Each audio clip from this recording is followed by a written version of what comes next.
Dear aspirants, welcome to Kaldi TV. நம்ம today's எபிசோடில் என்ன பார்க்க போகிறோம் அப்படின்னா நம்ம லாஸ்ட் கிளாஸ் எஸ்ஆர்பியோட கொஷின்ஸ் கண்டினியூஷன்ஸ் வந்து நம்ம வந்து பார்க்கலாம் சரிங்களா. ஸோ இப்போ பாருங்கள் நம்ம வந்து 162nd கொஷின் வந்து பார்க்குறோம். அதாவது 162வது கொஷின் வந்து நம்ம பார்க்குறோம். கொஷின் என்ன கொடுத்துருக்காங்க அப்படின்னு பார்த்தீங்க அப்படின்னா டிஎஃப் நெக்ஸ்ட்டு வந்து பார்த்தீங்க அப்படின்னா உங்களுக்கு வந்து ஜிஜே அதுக்கப்புறம் கேஎம் என்கியூஆர்டி நெக்ஸ்ட்டு என்ன வரும் அப்படின்னு கேட்டிருக்காங்க. அண்ட் ஆப்ஷன்ஸை பாருங்கள். ஆப்ஷன்ஸ் பார்த்தீங்க அப்படின்னா நமக்கு என்ன இருந்திருக்கு, எல்லா ஆப்ஷன்ஸும் கிட்டத்தட்ட 4 ஆப்ஷன்ஸ் வந்து யூவில் ஸ்டார்ட் ஆகியிருந்துருக்கு. ஓகேவா. ஸோ நம்ம என்ன பண்ணலாம், அப்போ எனக்கு வந்து அடுத்த லெட்டர் வந்து யூன்னு எனக்கு தெரிஞ்சிருச்சு. ஸோ எனக்கு வந்து யூவாக இருக்கிறதுக்கான சான்சஸ் அதிகம். ஏன்னா வந்து ஆன்சர் நாட் நோன்னு வந்து நம்ம போடுறதுக்கான சான்சஸ் கம்மி தான். ஓகேங்களா. ஸோ அப்போ என்ன பண்ணலாம், நம்ம வந்து நமக்கு வந்து இப்போ வந்து ஏபிசிடியோட வேல்யூஸ் வந்து தெரியணும். நம்ம ஆல்ரெடி வந்து நான் நிறைய டைம் வந்து பார்த்துருந்துருக்கோம். உங்களுக்கு ஏபிசிடியோட வேல்யூஸ் வந்து எப்படி ஞாபகம் வச்சுருக்கிறதுன்னு பார்த்துருந்துருக்கோம். எப்படி நார்மலாக ஞாபகம் வச்சுருக்கிறது, ஆப்போசிட் லெட்டர்ஸ் வந்து எப்படி சொல்கிறதும் நம்ம வந்து பார்த்துருந்துருக்கோம். ஓகேங்களா. ஸோ அப்போ என்ன பண்ணலாம், டிக்கும் ஜிக்கும் வந்து எவ்வளோ வேல்யூஸ் இருக்குன்னு பாருங்கள். டிக்கும் ஜிக்கும் நடுவில் வந்து எனக்கு வந்து 2 வேல்யூஸ் வந்து 2 கேப் இருந்திருக்கு. அதே போல் அடுத்தது வந்து ஜிக்கும் கேக்கும் வந்து பார்த்தீங்க அப்படின்னா உங்களுக்கு வந்து நெக்ஸ்ட்டு வந்து 3 வேல்யூஸோட கேப் இருந்திருக்கு. அடுத்தது கேக்கும் எண்ணுக்கும் வந்து பார்த்தீங்க அப்படின்னா உங்களுக்கு வந்து பார்த்தீங்க அப்படின்னா வந்து 2 வேல்யூஸோட கேப் இருந்திருக்கு. நெக்ஸ்ட்டு ஆருக்கும் டீக்கும் வந்து பார்த்தீங்க அப்படின்னா உங்களுக்கு வந்து 3 வேல்யூஸோட கேப் இருந்திருக்கு. ஸோ அப்போ என்ன இது ஃபாலோ ஆயிருக்கு அப்படின்னா உங்களுக்கு +2 +3 +2 +3 அப்போ நெக்ஸ்ட்டு என்ன வந்துருந்துருக்கலாம், நமக்கு வந்து +2 வரதுக்கான சான்சஸ் இருக்குது. ஓகேங்களா. ஸோ நெக்ஸ்ட் அப்போ +2 போடுறோம் அப்படின்னா ஆர்லேருந்து 2 வேல்யூஸ் வந்து நம்ம சேர்த்துக்கிறோம் அப்படின்னா அப்போ ஆர், அதுக்கப்புறம் எஸ் வந்து இருந்திருக்கும், டி வந்து இருந்திருக்கும். ஸோ யூ, அப்போ யூ தான் நமக்கு வந்து வேல்யூ வந்துருக்கும். ஸோ யூ வந்துருச்சு. ஓகேங்களா. ஸோ அப்போ கொஷினில் கொடுத்துருக்க ஆர்டர் இந்த ஆப்ஷன்ஸில் கொடுத்துருக்கிறது நமக்கு வந்து மேட்ச் ஆகுது. ஸோ நெக்ஸ்ட்டு நம்ம பார்க்குறோம் எஃப்க்கும் ஜேக்கும் பார்க்குறோம். ஓகேங்களா. எஃப்க்கும் ஜேக்கும் பார்க்கும்போது நான் வந்து எஃப்ஐயும் ஜேவையும் பார்க்குறேன். இப்போ எனக்கு வந்து +3 ஆயிருந்துருக்கு. நெக்ஸ்ட்டு என்ன பண்ணுறேன், நான் வந்து ஜேக்கும் எம்க்கும் பார்க்குறேன். ஓகேங்களா. ஜேக்கும் எம்க்கும் பார்க்கும்போது எனக்கு என்ன கேப் கிடச்சிட்டு இருந்துருக்கு, +2 கிடச்சிட்டு இருந்துருக்கு. நெக்ஸ்ட்டு வந்து எம்க்கும் கியூக்கும் பார்க்குறேன். ஓகேங்களா. ஸோ நான் என்ன பண்ண போகிறேன், எம்முக்கும் கியூக்கும் பார்க்குறேன். எம்க்கும் கியூக்கும் பார்க்கும்போது எனக்கு என்ன கிடச்சிட்டு இருந்துருக்கு அப்படின்னா வந்து +3 கிடச்சிட்டு இருந்திருக்கு. அதுக்கப்புறம் கியூக்கும் டீக்கும் பார்க்குறேன். அப்போ எனக்கு என்ன கிடச்சிட்டு இருந்திருக்கு அப்படின்னு பார்த்தீங்க அப்படின்னா +2ன்னு கிடச்சிட்டு இருந்திருக்கு. ஸோ அப்போது டீக்கும் யூக்கும் என்ன கிடச்சிட்டு இருந்திருக்கும், நமக்கு வந்து +3யோட வேல்யூஸ் வந்து கிடச்சிட்டு இருந்திருக்கும். ஸோ அப்போ டி +3 என்ன வந்துருந்துருக்கும், நமக்கு எக்ஸ் வந்துருந்துருக்கும். ஸோ அப்போ எனக்கு வேல்யூ வந்து பார்த்தீங்க அப்படின்னா யூஎக்ஸ் வந்து எனக்கு வந்து என்னோட வேல்யூஸாக இருந்திருக்கும். ஓகேங்களா. ஸோ அப்போது ஆப்ஷன்ஸ் வந்து பார்த்திங்க அப்படின்னா டி வந்து கரெக்டு. எனக்கு வந்து யூஎக்ஸ் தான் எனக்கு வந்து நெக்ஸ்ட் டேர்மாக இருந்திருக்கும். ஸோ இதில் என்ன வேல்யூஸ் என்ன லாஜிக் ஃபாலோ ஆகிருக்குன்னு பாருங்கள். ஃபஸ்ட் லெட்டர்ஸ் வந்து எப்போயுமே வந்து ஸ்டார்ட் ஆகிறது வந்து பார்த்திங்க அப்படின்னா அதாவது இந்த டியும் இந்த ஜியும் வந்து பார்த்திங்க அப்படின்னா +2ல் ஸ்டார்ட் ஆகிருக்கு. அதுவே இந்த எஃப் அண்டு ஜே வந்து பார்த்திங்க அப்படின்னா எனக்கு வந்து +3ல் ஸ்டார்ட் ஆகிருந்ததுக்கு. ஸோ +2 +3 +2 நெக்ஸ்ட்டு இதில் வந்து பார்த்திங்க அப்படின்னா உங்களுக்கு +3 +2 +3 அப்படின்னு சொல்லிட்டு உங்களுக்கு போயிட்டுருக்கு. ஓகேங்களா. ஸோ அப்போ நெக்ஸ்ட் கொஷின் போயிடலாம். இது ரொம்ப சிம்பிள். இந்த கொஷின் பாருங்கள். இந்த கொஷின் பார்த்தீங்க அப்படின்னா எனக்கு வந்து 324:162 இருந்திருக்கு. இங்கே எனக்கு என்ன ரேஷியோஸ் வந்து ஃபில் ஆகும் அப்படின்னு சொல்லிட்டு நமக்கு வந்து கேட்டிருந்துருக்காங்க. இது ரெண்டும் என்ன ரேஷியோஸில் இருக்குதுன்னு பாருங்கள். ஆக்சுவலாக இது வந்து பார்த்தா இதோடைய 2 மல்டிபிள்ஸ் தான் இது. அப்போ வந்து 162 × 2 தான் வந்து பார்த்தீங்க அப்படின்னா வந்து எனக்கு வந்து 324 வந்துருந்துருக்கு. அப்போது எனக்கு ஆப்ஷன்ஸில் பார்த்தேன் அப்படின்னா எனக்கு என்ன இருந்திருக்கணும், இந்த சைடில் வந்து எனக்கு வந்து 1x இருந்துச்சு அப்படின்னா இங்கே வந்து எனக்கு வந்து 2xன்னு வந்து இருந்திருக்கணும். அப்போ அதுதான் எனக்கு வந்து ஆன்சராக இருக்க முடியும். ஆப்ஷன்ஸை பாருங்கள். இது கண்டிப்பாக வரதுக்கான சான்சஸ் கிடையாது. ஏன்னா இங்கே 72 வந்துருந்துருக்கணும்.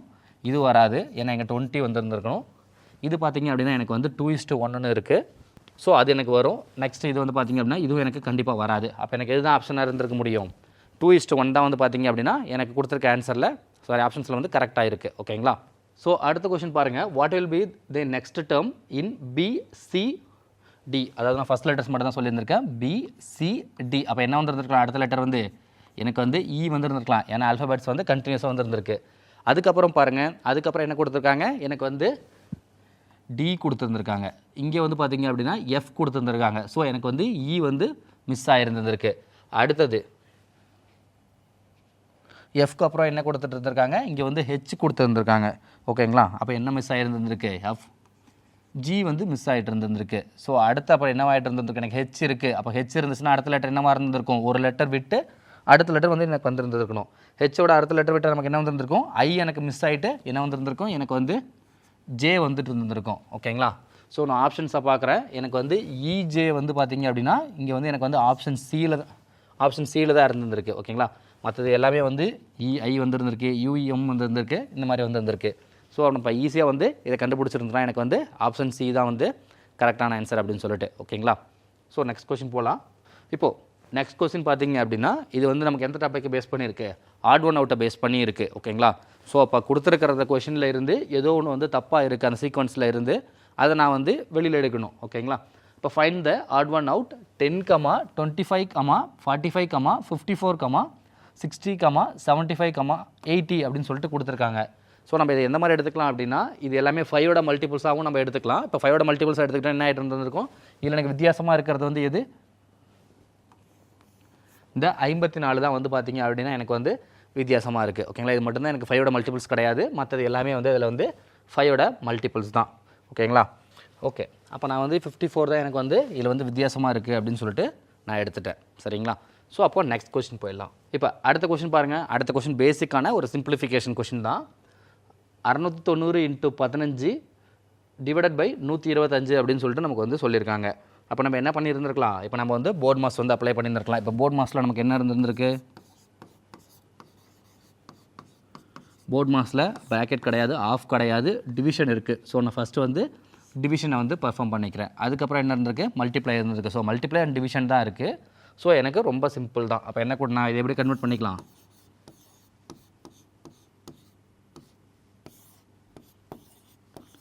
125 இப்படி என்னால் எழுத முடியுமா, எனக்கு வந்து 690 × 15 டிவைடட் பை 125 அப்படின்னு சொல்லிட்டு என்னால் எழுத முடியும். அப்போ நான் இதை வந்து சிம்பிளிஃபை பண்ண முடியுமா, என்னால் சிம்பிளிஃபை பண்ணால் என்ன கிடச்சிட்டு இருந்திருக்கு எனக்கு. ஸோ இது என்ன பண்ணியிருந்துருக்கலாம், ஃபஸ்ட்டு 5 டேபிளால் கேன்சல் பண்ணியிருந்துருக்கலாம். 5 டேபிளில் கேன்சல் பண்ணால் இது வந்து 25 வந்துருந்துருக்கும். இது என்னவா மாறி இருந்திருக்கும், எனக்கு 13 வந்துருந்துருக்கும், இங்கே ஒரு 4, ஸோ 38 வந்துருந்துருக்கும். 138 எனக்கு வந்துருந்துருக்கும். ஓகேங்களா, ஸோ அப்போ இது எப்படி மாறி இருந்திருக்கும், 138 இன்ட்டு இதை என்னால் கேன்சல் பண்ண முடியும்ல, இது எனக்கு 5 வந்துருந்துருக்கும், இது எனக்கு 3ன்னு வந்துருந்துருக்கும். 3 டிவைடட் பை 5 இப்படி எனக்கு வந்து என்னோடய ஈக்குவேஷன் வந்து மாறி இருந்திருக்கும். ஓகேவா, ஸோ இப்போ நான் இதை வந்து அடுத்தது மல்டிப்ளை பண்ணுறேன். இதை மல்டிப்ளை பண்ண என்ன கிடச்சிட்டு இருந்திருக்கும், 3 × 8 4ன்னு கிடச்சிருக்கும். ஸோ அதுக்கப்புறம் வந்து 11, ஸோ நமக்கு வந்து 414/5 அப்படின்னு சொல்லிட்டு எனக்கு கிடச்சிருந்துருக்கும். ஓகேங்களா, ஸோ நான் இப்போ என்ன பண்ணலாம், அடுத்து இதையும் சிம்பிளை பண்ணலாம். இது 5ஆவது வாய்ப்பாட்டில் கேன்சல் பண்ணுறேன் அப்படின்னா இது என்ன கிடச்சிட்டு இருந்திருக்கும், எனக்கு 8 கிடச்சிட்டு இருந்திருக்கும். அடுத்தது வந்து என்ன கிடச்சிட்டு இருந்திருக்கும், 14. அந்த 14 வந்து அடிக்கிறேன் அப்படின்னா வந்து 2 டைம்ஸ் வந்துருந்துருக்கும். அப்புறம் வந்து மீது ரிமைண்டர் ஒரு 4 இருந்திருக்கும். ஸோ பாயிண்ட் வைக்கிறேன். ஸோ அப்போ எனக்கு என்ன கிடச்சிட்டு இருந்திருக்கும், 8ன்னு கிடச்சிட்டு இருந்திருக்கும். ஸோ 82.8 தான் வந்து எனக்கு வந்து ஆன்சராக இருந்திருக்க முடியும். ஆப்ஷனில் பாருங்கள் 82.8 இருக்கா அப்படின்னு சொல்லிட்டு 82.8 இருக்குது. ஓகேங்களா, ஸோ நெக்ஸ்ட் கொஸ்டின் போயிடலாம். இப்போ பாருங்கள் 167th கொஸ்டின். இதில் வந்து என்ன சொல்லியிருக்காங்க, a man can complete a piece of work in 60 days. அதாவது ஏன்றவங்க என்ன பண்ணுறாங்க, ஒரு பீஸ் ஆஃப் ஒர்க்கை வந்து 60 daysல வந்து கம்ப்ளீட் பண்ணியிருக்காங்க. ஓகேங்களா, நெக்ஸ்ட்டு பி வந்து பார்த்தீங்க அப்படின்னா எனக்கு வந்து 20 daysல என்னுடைய ஒர்க்கை வந்து கம்ப்ளீட் பண்ணியிருக்காங்க. How many days will take both for them together to complete the work அப்படின்னு கேட்டிருக்காங்க. அதாவது ஏன்றவர் வந்து 60 நாளில் வந்து ஒரு வேலையை முடிக்கிறாரு. ஓகேங்களா, ஸோ இது வந்து நம்ம எல்சிஎம் மெத்தடில் நார்மலாக எப்போயுமே எல்சிஎம் மெத்தடில் போடுவோம். ஸோ அந்த மெத்தடுக்கே போயிடலாம். ஓகேங்களா, பி இது வந்து டேஸ், அதுக்கப்புறம் இங்கே வந்து அவருடைய ஒர்க்கு. ஓகேங்களா, ஸோ இப்போ நம்ம என்ன பண்ணியிருக்கலாம், எனக்கு வந்து எத்தனை நாள் ஒர்க் பண்ணியிருக்காரு, 60 நாள் வந்து ஒர்க் பண்ணியிருக்காரு. பி வந்து எவ்வளோ நாள் ஒர்க் பண்ணியிருக்காரு, 20 நாள் வந்து எனக்கு வந்து ஒர்க் பண்ணியிருக்காரு. ஓகேவா, அவங்க என்ன கேட்டிருந்திருக்காங்க, 2 பேரும் சேர்ந்து அந்த வேலையை பார்த்தா எவ்வளோ நாளில் முடிப்பாங்க அப்படின்னு தான் நமக்கு வந்து கொஷின் கேட்டிருக்காங்க. ஸோ இது ரெண்டுத்துக்கு எல்சிஎம் எடுத்தால் என்ன கிடச்சிட்டு இருந்திருக்கும், எனக்கு வந்து 60 தான் எல்சிஎம்மாக கிடச்சிட்டு இருந்திருக்கும். ஸோ டோட்டல் ஒர்க் வந்து பார்த்தீங்க அப்படின்னா நமக்கு வந்து 60. அப்போ ஏன்றவர் என்ன பண்ணியிருப்பார், ஒரு நாளைக்கு ஒரு வேலை பார்த்துருந்துருப்பார். பீன்றவங்க என்ன பண்ணியிருந்திருப்பாங்க, நமக்கு வந்து ஒரு நாளைக்கு 3 வேலை பார்த்துருந்துருப்பாங்க. ஸோ அப்போது எனக்கு அப்போ ஒரு நாளோட ஒர்க் என்ன இருக்கும், ஒரு டேவுடைய ஒர்க் வந்து பார்த்தோம் அப்படின்னா ஏபி சேர்ந்து செய்யும்போது எனக்கு வந்து 4 ஒர்க் பண்ணியிருந்துருப்பாங்க. ஸோ அப்போ எனக்கு டோட்டல் ஒர்க் என்னது, எனக்கு வந்து number of days together they can complete the work அப்படின்னு தான் கேட்டிருக்காங்க. ஓகேங்களா, ஸோ அப்போ டோட்டல் ஒர்க் எவ்வளோ, டோட்டல் ஒர்க் வந்து எனக்கு 60 ஒரு நாளைக்கு அவங்க எவ்வளோ ஒர்க் பண்ணுறாங்க, ஒரு நாளைக்கு வந்து 4 ஒர்க் பண்ணுறாங்க. ஓகேவா? ஸோ அப்போ 4, அப்போ என்ன பண்ணியிருப்பாங்க, 15 நாள் ஏவும் பியும் சேர்ந்து செஞ்சு இந்த ஒர்க்கை வந்து முடிச்சிருந்துருப்பாங்க. இவங்க 2 பேரும் சேர்ந்து இந்த ஒர்க்கை பார்த்துருந்தாங்க அப்படின்னா வந்து 15 நாளில் முடிச்சிருந்துருப்பாங்க. ஓகேங்களா? ஸோ நெக்ஸ்ட் கொஷின் பாருங்கள். Find the GCD of a power m+1 a power m+2 அதுக்கப்புறம் a பவர் m+3 கொடுத்துருக்காங்க. கீழ்காண்பவற்றிற்கு மீப்போவை காண்க அப்படின்னு சொல்லியிருக்காங்க. ஓகேங்களா? ஸோ அப்போ இந்த மாதிரி கொஸ்டினில் என்ன பண்ணலாம், ஃபஸ்ட்டு நம்ம வந்து இந்த லெட்டர்ஸை வந்து சர்ச் அண்ட் இண்டெக்ஸ் அந்த டாப்பிக்கில் நம்ம படிச்சிருந்திருப்போம். அதை நம்ம என்ன பண்ணிடுவோம், பிரித்து எழுதிட்டோம் அப்படின்னா என்னால் ஈஸியாக வந்து ஜிசிடி கண்டுபிடிக்க முடியும். ஓகேங்களா? ஜிசிடினாலும் ஹெச்சிஎஃப்னாலும் ஒன்று தானே. ஸோ அப்போ நமக்கு தெரிஞ்சிருக்கும் ஆல்ரெடி a பவர் m+1. இதை நம்ம எப்படி எழுதலாம், a power m into a power 1 இப்படி என்னால் எழுத முடியுமா? நெக்ஸ்ட்டு அடுத்தது a power m+2. So a power m a power 2 என்னால் எப்படி எழுத முடியுமா? நெக்ஸ்ட் அடுத்தது பாருங்கள். So a power m into a power 3 என்னால் எப்படி எழுத முடியுமா? ஸோ அப்போ இதை நான் பார்க்குறேன், இதில் நான் வந்து ஹெச்சிஎஃப் கண்டுபிடிக்கணும்னா என்ன பண்ண முடியும், எனக்கு எது காமனாக இருக்கோ அதை நான் வந்து ஹெச்சிஎஃப்னு எடுத்துப்பேன். இங்கே வந்து a பவர் mன்றது எனக்கு எல்லாத்துலேயும் காமனாக இருக்குது. இதுக்கு ஹெச்சிஎஃப்பில் a பவர் m எல்லாத்துலேயும் காமனாக இருக்குது. ஆனால் இங்கே வந்து a பவர் 1 இருக்குது, a பவர் 2 இருக்குது, a பவர் 3 இருக்குது. ஸோ அப்போ இதில் வந்து என்ன தான் நான் வந்து காமனாக இருக்குன்னு எடுத்துக்க முடியும், a பவர் 1 மட்டும்தான் நான் எடுக்க முடியும். மற்றதில் எதுவுமே என்னால் காமனாக எடுக்க முடியாது. ஸோ a பவர் 1 அப்போ இதை நான் எப்படி எழுத முடியும், a பவர் m+1 அப்படின்னு சொல்லிட்டு என்னால் எழுத முடியுமா? ஸோ அப்போ எனக்கு எது தான் காமனாக இருந்திருக்கு, a பவர் m+1 தான் வந்து இந்த எல்லாத்துலேயும் வந்து காமனாக இருந்திருக்கு. ஓகேங்களா? ஸோ அதோட ஹெச்சிஎஃப் வந்து ஜிசிடி இல்லை ஹெச்சிஎஃப் பார்த்தீங்க அப்படின்னா வந்து a பவர் m+1 அதுதான் இருந்திருக்கு. சரியா? இப்போது நெக்ஸ்ட் கொஷின் பாருங்களேன். இந்த கொஷின் கொஞ்சம் வந்து ட்ரிக்கியான கொஷின், ஆனால் நீங்கள் உங்களுக்கு வந்து இது வந்து ஈஸியாக போட்டுடலாம். கொஞ்சம் கொஷினை புரிஞ்சுக்கிட்டீங்க அப்படின்னா ஈஸியாக இந்த மாதிரியான கொஷின்ஸை வந்து சால்வ் பண்ணிடலாம். ஓகேவா? என்ன கொடுத்துருந்துருக்காங்க, if 30% of a equal to 0.25 of b equal to 1/5 of c, then what is the ratio of a:b:c அப்படின்னு கேட்டிருக்காங்க. ஓகேங்களா? அவங்க ஏபிசிக்கு ஒரு வேல்யூ கொடுத்துருக்காங்க, அவங்களே கொடுத்துருக்காங்க. அந்த வேல்யூஸ்லேருந்து நமக்கு வந்து ரேஷியோஸ் வந்து கண்டுபிடிக்க சொல்லியிருக்காங்க. ஓகேங்களா? ஏயின் 30% ஈக்குவல் டு பியின் 0.25 ஈக்குவல் டு சியின் 1/5 என்றால் ஏபிசி என்ற விகிதம் என்ன அப்படின்னு சொல்லிட்டு நமக்கு வந்து கொஷினில் கேட்டிருக்காங்க. ஓகேங்களா? அப்போ நம்ம என்ன பண்ணலாம், ஃபஸ்ட்டு வந்து கொடுத்துருக்க கொஷினை வந்து நம்ம கொஞ்சம் ப்ரீஃப் பண்ணி நார்மலாக எழுதிக்கலாம். ஓகேங்களா? என்ன சொல்லியிருந்திருக்காங்க, 30% of a equal to 0.25 of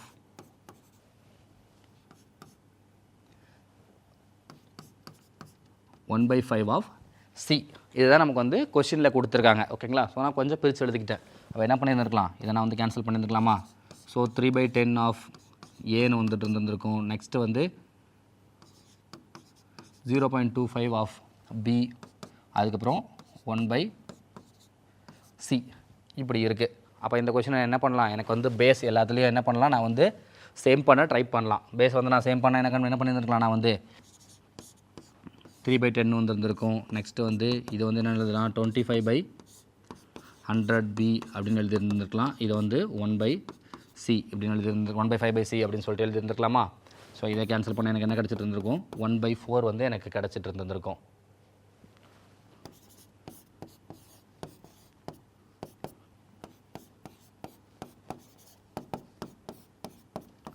1/5 of c அப்படின்னு சொல்லிட்டு கிடச்சிட்டு இருந்திருக்கும். ஸோ நம்ம இதுக்கு எல்லாத்துக்கும் எல்சிஎம் பார்த்தா நமக்கு என்ன கிடச்சிட்டு இருந்திருக்கும், எல்சிஎம் வந்து 16 கிடச்சிட்டு இருந்திருக்கும். ஏன்னா 10 இருக்குது, 4 இருக்குது, 5 இருக்குது. ஸோ அப்போ என்னவா வந்துருந்துருக்கும் இது, அப்போ நான் என்ன பண்ணியிருந்திருப்பேன், ஈக்குவல் டு, அப்போ இங்கே என்ன வந்து இருந்திருக்கும், இது வந்து 60 வரணும் அப்படின்னா 15 மல்டிப்ளை பண்ணியிருந்திருப்போம். நெக்ஸ்ட்டு வந்து 12 மல்டிப்ளை பண்ணியிருந்திருப்போம். ஸோ எனக்கு இந்த மாதிரி இருந்திருக்குமா எனக்கு வந்து கொஷின் வந்து. ஆனால் நமக்கு என்ன தான் இதில் இருக்குது, இப்போ நான் வந்து இதுக்கு ஈக்குவலான வேல்யூஸ் தான் நான் வந்து கண்டுபிடிச்சிருக்கேனே தவிர, இதை நான் என்ன பண்ணலாம், நெக்ஸ்ட்டு வந்து ஈக்குவல் டு கே அந்த மாதிரி போட்டுக்கலாம். இல்லை அப்படின்னா இதுக்கு நான் வந்து எல்சிஎம் வேல்யூ வந்து கண்டுபிடிக்கலாம். ஓகேங்களா? இதுக்கு எல்சிஎம் வேல்யூ கண்டுபிடிச்சா நமக்கு என்ன கிடச்சிட்டு இருந்திருக்கும், 180 கிடச்சிட்டு இருந்திருக்குமா?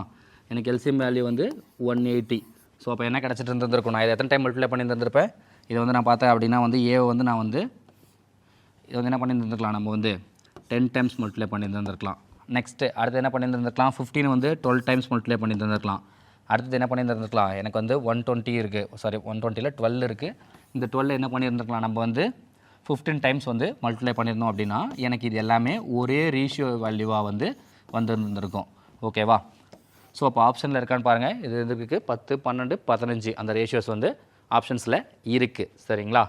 ஸோ இது மட்டும் கொஞ்சம் கவனமாக பார்த்துக்கோங்க. எனக்கு ஃபஸ்ட்டு இதை வந்து எழுத தெரியணும். ஸ்ப்ளிட் பண்ணி கொடுத்துருக்க கொஷினை வந்து கொஷின்ஸ் அதிலேருந்து எக்ஸ்ட்ராக்ட் பண்ண தெரியணும். எக்ஸ்ட்ராக்ட் பண்ணிவிட்டு அப்படின்னா என்ன பண்ணலாம், நான் இந்த மாதிரி ரேஷியோவாக கன்வெர்ட் பண்ணிக்கலாம். கன்வெர்ட் பண்ணிவிட்டு நான் ஃபஸ்ட்டு நார்மலாக இதை வந்து எல்லாத்தையும் சிம்பிளிஃபை பண்ணி எனக்கு வந்து ஒரே ஈக்குவேஷனாக மாற்றிக்கிட்டேன். ஏபிசி அப்படி வரதை மாற்றிக்கிட்டேன். அதுக்கப்புறம் என்ன பண்ணுறேன், இது எல்லாமே ஈக்குவல் டு கேன்னு வச்சுக்கிறேன். இல்லை அப்படின்னா நார்மலாக இது எல்லாத்துக்கும் எல்சிஎம் எடுத்தாலே எனக்கு என்ன பண்ணியிருந்துருக்கும், அதோடைய ரேஷியோஸ் வந்து கிடச்சிருந்துருக்கும். ஓகேவா? இதை இன்னும் நீங்கள் வந்து உங்களுக்கு காம்ப்ளெக்ஸாக புரியாமல் இருக்குது அப்படின்னா என்ன பண்ணியிருந்துருக்கலாம் அப்படின்னா, இதை ரெண்டுத்தையும் ஃபஸ்ட்டு எடுத்து கண்டுபிடிச்சிருந்துருக்கலாம். இது ரெண்டுத்தையும் ஃபஸ்ட்டு எடுத்து கண்டுபிடிச்சா என்ன பண்ணியிருந்துருக்கலாம், நான் வந்து a/b = என்ன வந்துருக்கும், 15/18 அப்படின்னு வந்துருக்கும். இதை கேன்சல் பண்ண எனக்கு என்ன கிடைக்கும், 5/6ன்னு கிடச்சிட்டு இருந்திருக்கும். அடுத்தது அதே போல் நான் வந்து என்ன பண்ணியிருந்துருக்கலாம், பிசிக்கு கண்டுபிடிக்கலாம். பிசிக்கு வந்து கண்டுபிடிச்சா எனக்கு என்ன கிடச்சிட்டு இருந்திருக்கும், 12/15 வந்துட்டு இருந்திருக்கும். இது என்ன வந்துருக்கும், எனக்கு 4:5ன்னு வந்துருந்துருக்கும்.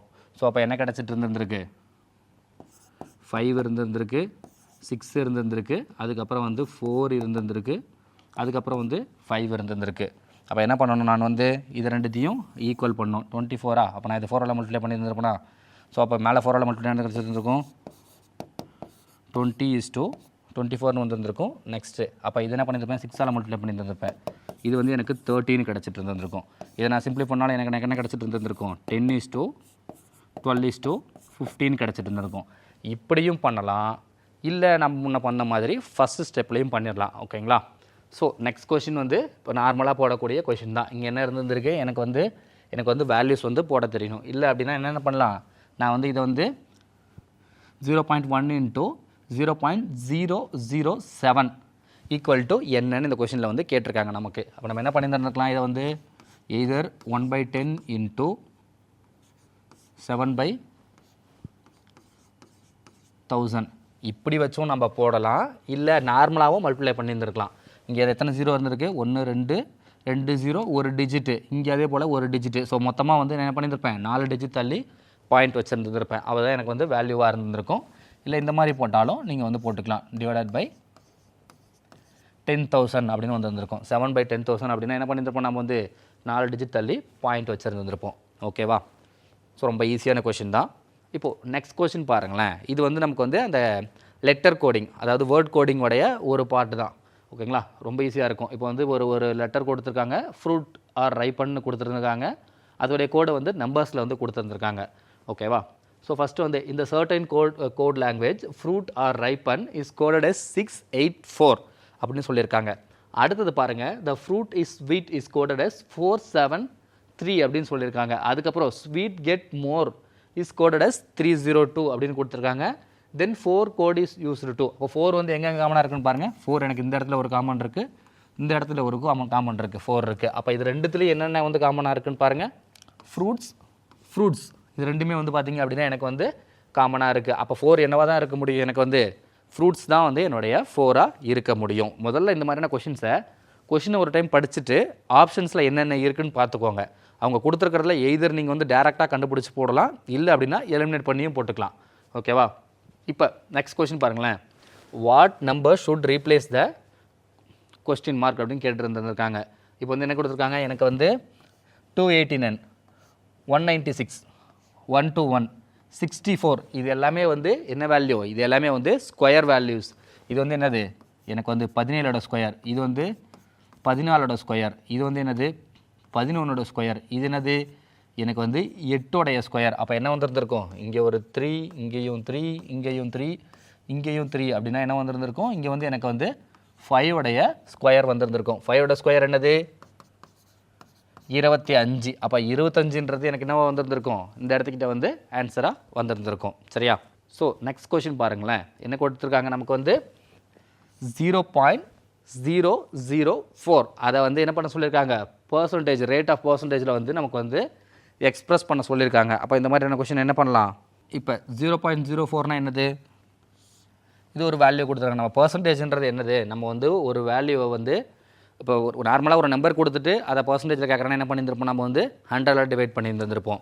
இப்போ வந்து நீங்கள் வந்து எத்தனை பர்சன்டேஜ் மார்க் வாங்கியிருக்கீங்க அப்படின்னு கேட்டால் நம்ம என்ன சொல்லுவோம், ஒரு 85 மார்க் வாங்கியிருந்தோம் அப்படின்னு என்ன சொல்லுவோம், 85% ஆஃப் மார்க், அதாவது அவுட் ஆஃப் 100 அப்படின்னு சொல்லியிருந்திருப்பாங்க. இதில் தான் நம்ம என்ன சொல்லுவோம், 85% அப்படின்னு சொல்லுவோம். சரிங்களா, அப்போ நமக்கு இங்கே என்ன கேட்டுருந்துருக்காங்க, 0.004 அதை வந்து நான் பர்சன்டேஜ் கன்வெர்ட் பண்ணுறேன்னா என்னது, எனக்கு வந்து வேல்யூவாக இருக்குது. இதை நான் வந்து பர்சன்டேஜ் கன்வெர்ட் பண்ணும்போது நான் என்ன பண்ணியிருந்திருப்பேன், 100ஆல் மல்டிப்ளை பண்ணியிருந்திருப்பேன். இந்த கொடுத்துருக்க வேல்யூ மல்டிப்ளை பண்ணி என்ன கிடச்சிருந்துருக்கோம், 0.4% அப்படின்னு எனக்கு வந்து கிடச்சிருந்துருக்கும். சரியா, இப்போ இதுவே வந்து இன்னொரு 0 கொடுத்துருக்காங்க, 0.004. இதை வந்து நான் வந்து எனக்கு வந்து பர்சன்டேஜ் கேட்குறாங்க அப்படின்னா நான் என்ன பண்ணியிருந்திருப்பேன், 100ஆல் மல்டிப்ளை பண்ணியிருந்திருப்பேன். அப்போ எனக்கு என்ன கிடச்சிருந்துருக்கும், 0.004% அப்படின்னு கிடச்சிருந்துருக்கும் எனக்கு. ஓகேவா, இதை ஞாபகம் வச்சுக்கோங்க. ஏன்னா அந்த பர்சன்டேஜ்ன்றது எப்போயுமே நம்ம என்ன பண்ணணும், ஞாபகத்தில் வச்சுருந்தா மட்டும்தான் நம்மளால் வந்து சால்வ் பண்ண முடியும். ஓகேவா, ஏன்னா ரொம்ப சிம்பிளான டாபிக்ஸ் தான். நெக்ஸ்ட் கொஷின் பாருங்கள், the length of the sides of the triangular field are 25 meter, 15 meter, 41 meter. Calculate the area of the field. Find the cost of leveling the rate of 20 per meter square. இது எல்லாமே மீட்டரில் தான் கொடுத்துருக்காங்க. So answer எனக்கு வந்து என்ன இருந்திருக்கு, இங்கே வந்து எனக்கு வந்து மீட்டரில் தான் அவங்க வந்து கேட்டுருந்துருக்காங்க, பெர் மீட்டர் ஸ்கொயர்னு கேட்டிருக்காங்க. ஸோ நான் யூனிட்ஸ்க்கு எந்த பிரச்சனையும் கிடையாது. எனக்கு என்ன சொல்லியிருக்காங்க, ஒரு ரெக்டாங்குலர் ஃபீல்டு இருக்கான். ஓகேங்களா, அந்த ரெக்டாங்குலர் ஃபீல்டு வந்து எப்படி இருந்திருக்கு, எனக்கு வந்து 28, 15, அதுக்கப்புறம் 41 இப்படின்ற மீட்டரில் வந்து சைட்ஸ் இருந்திருக்கு. ஓகேவா, ஸோ அவங்க என்ன கேட்டுருந்துருக்காங்க, எனக்கு வந்து ஏரியா ஆஃப் த ஒரு அந்த ஃபீல்டு கேட்டுருந்துருக்காங்க. அந்த ஃபீல்டை கண்டுபிடிச்சிட்டு அதுக்கப்புறம் அதை வந்து லெவல் பண்ணணும். நான் லெவல் பண்ணுறதுக்கு ஒரு ஸ்கொயர் மீட்டருக்கு இவ்வளோ அப்படின்னு காஸ்ட் பண்ணுறாங்க. ஸோ ஒரு ஸ்கொயர் மீட்டருக்கு பார்த்தீங்க அப்படின்னா எனக்கு எவ்வளோ காஸ்ட் பண்ணியிருக்காங்க, 20 ரூபா வந்து காஸ்ட் பண்ணியிருக்காங்க. ஸோ அப்போ நமக்கு இதில் என்னென்ன கொடுத்துட்டு இருந்திருக்காங்க, நமக்கு வந்து இது வந்து லென்த் வந்து சைட்ஸ் வந்து கொடுத்துருந்துருக்காங்க. அப்போ சைட்ஸ் கொடுத்துருந்துருக்காங்க அப்படின்னா ஒரு ட்ரையாங்கிளில் அப்போ நம்ம என்ன பண்ணியிருந்திருப்போம், நம்ம ஆல்ரெடி படித்த மாதிரி ஹெரன்ஸ் ஃபார்முலா வந்து யூஸ் பண்ணியிருந்திருப்போம். ஹெரன்ஸ் ஃபார்முலா என்னென்னு ஒரு டைம் எல்லோரும் ஞாபகப்படுத்திக்கோங்க.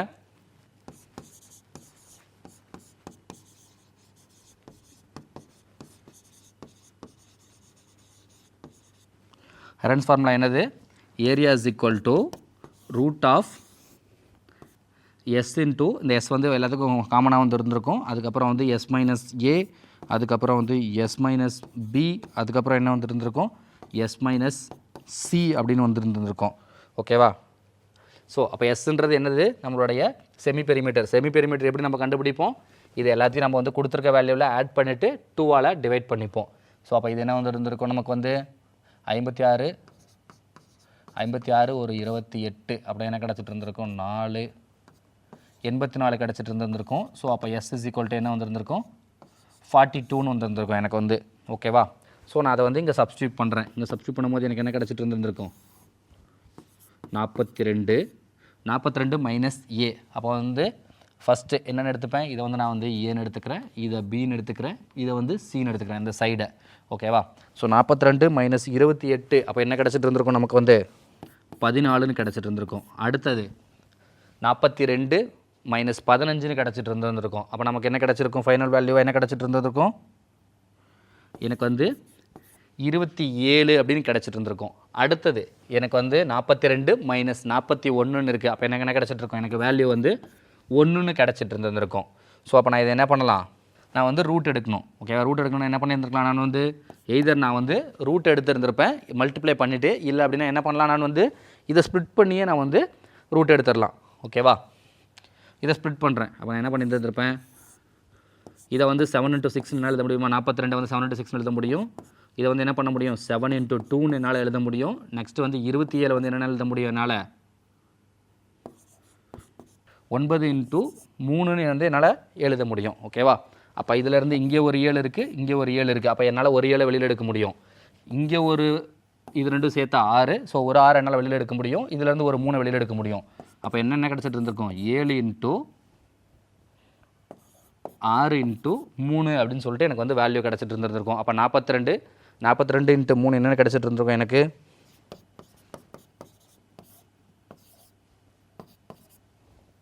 42 × 3 போது எனக்கு வந்து என்ன கிடச்சிட்டு இருந்திருக்கும்? 126 கிடச்சிட்டு இருந்திருக்கும்.